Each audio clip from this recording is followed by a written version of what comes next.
What is up, guys? It's Crypto514 here. What we're going to do now is quickly analyze the situation with Bitcoin right now.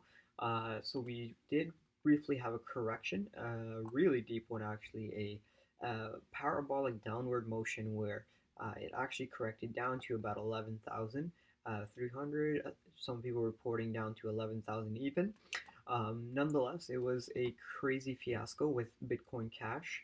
Uh, Coinbase actually pegged Bitcoin Cash to be worth zero point 0.2, which actually crashed Bitcoin a lot.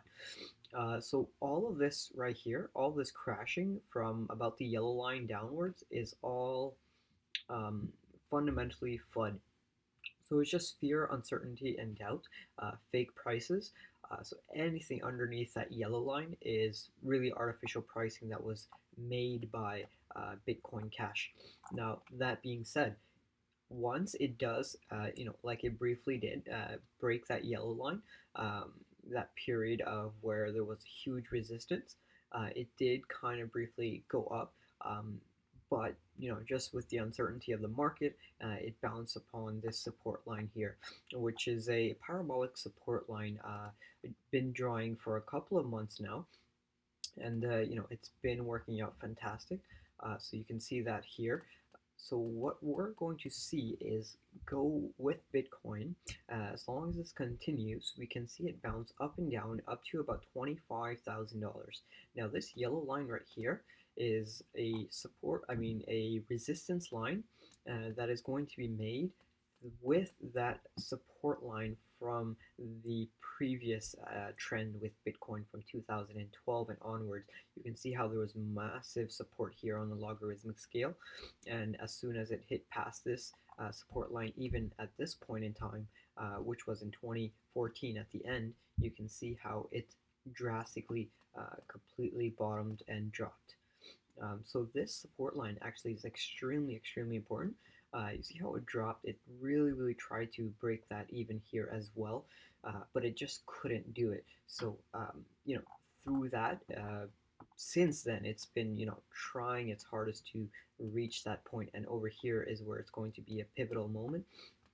I think the other reason behind why this crash happened was due to the approaching of this support line. A lot of people aren't talking about this, and it's extremely important. Once it does break through that, if it ever does, then we'll see something along the lines of 30,000 and upwards. We can see this as being the new support line where it continues onwards, then dips from 50,000 down to about 30,000, and increasing from there, creating a cup and handle pattern and onto $100,000 per Bitcoin. That being said, now let's look at the short term. The short term wise, we can see something like I just said.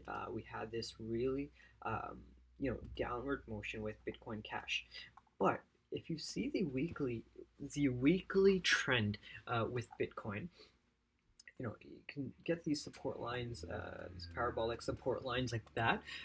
But once you see these weekly trends and zoom out, you can see that as soon as there is a parabolic trend, even a middle, small, short-term one, there is going to be a relatively big correction, 30-40%.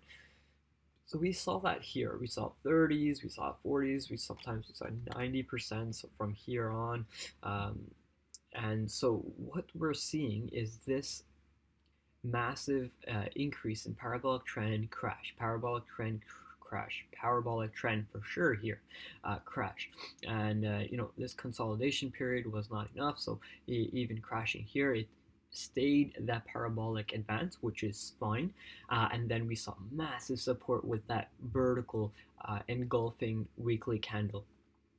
Right now, what we're going to see is the same thing. Why would history not repeat? We had this engulfing weekly candle just like this one, and just like here we saw weekly candles that are engulfing the red candles that are in a decline. We're going to see that here, we saw that here, and right now we're actually battling that here. So the wick actually went almost halfway through engulfing last week's brutal sell-off. And a reason for that sell-off, like I said, was Bitcoin Cash, that huge support line, and a third thing that was part of that crash was just the new people getting involved. This right here, at this point here, October and onwards, was when, as soon as this broke out from about $6,000 up to 8,000 and then 9,000 and 10,000, 11,000, then it went all the way up to 19,000. This right here is where all the newbies in crypto were buying. And newbies is not a negative term, but anybody that's buying new into crypto haven't been in the space for a long time. This is kind of like the baptism of them when they're coming into cryptocurrency. People that are new can't handle these sell-offs, so what they do is amplify it, and it creates a kind of cascading effect where one person sells off, they buy at 19,000. Imagine you bought at $19 a stock, and then now it's down to $15, and you're saying, "Wow, okay, I lost a lot of money there." No problem. Let's hold on to it, and then few hours later you're seeing it down to 14, then you're seeing it down to 13, 12, 11. This cascading effect made a lot of people that had weak hands sell off. These three reasons for that crash is fundamentally, there was no news, there was no China banning or US banning Bitcoin or some regulation happening. This is all fake FUD. FUD, fear, uncertainty, and doubt. And so what we're going to see, what I think, there's two scenarios happening. Either this weekly candle will engulf this one completely, move on to a parabolic trend to end the year off with a fantastic blow off top, or we keep this candle, maybe it'll go downwards down to 14,000. I highly doubt it. It will probably, if it does, go down to 13.5 US, consolidate there, maybe go on to another weekly candle and start off here and then blow off this candle right here.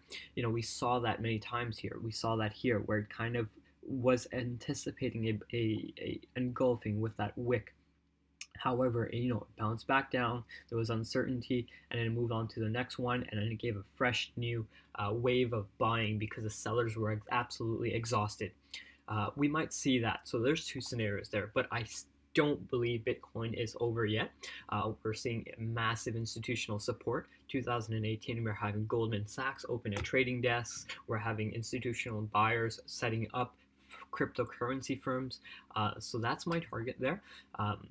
This is the support line we're going to have to watch here.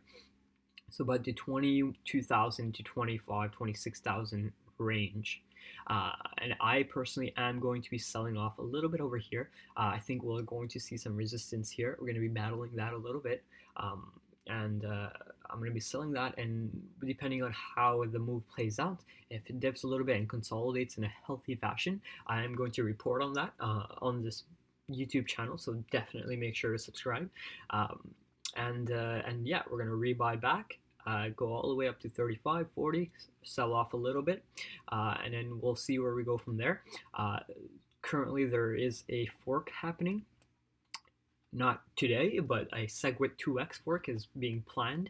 It's not the same SegWit 2x that was previously cancelled, but nonetheless, a fork is a fork. It's an airdrop of free money people are going to buy, just like Bitcoin Cash created that run up with Bitcoin. Bitcoin Gold created that run up for Bitcoin, because as soon as you have Bitcoin, you're going to get an equal amount of Bitcoin SegWit 2x as a forked currency.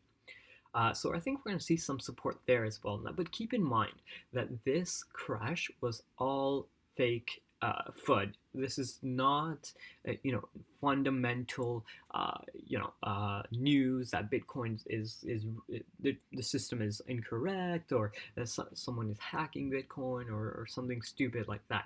There's nothing like that. So, subscribe to the channel, and we'll see what happens from there.